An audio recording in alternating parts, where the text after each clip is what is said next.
danna subscribe alamar ƙararrawa domin sanin sakonninmu idan mun dora. Kamar yadda kuke gani, wannan hoton wasu 'yan biyu ne da su da wani inda suke zaune. A nan sun mai kiss, a can kuma yaran gume su. Wannan ba dacewa ba ce a addini da kuma al'ada ta malam Bahaushe.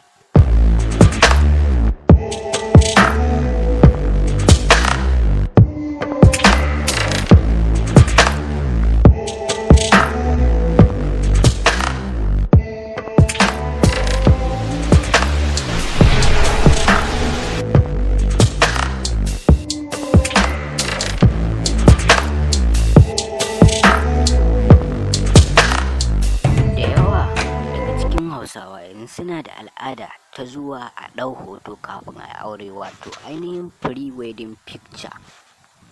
Malamai da yawa sun yi maganganu da dama akan wannan pre-wedding picture. Masu sauraro, za mu so mu ji ra'ayinku a dangane da wannan pre-wedding picture. Shin ya kamata ko kuma bai kamata ba? Za mu karɓi ra'ayoyinku ta akwatin sanarwa da ke ƙasa, wato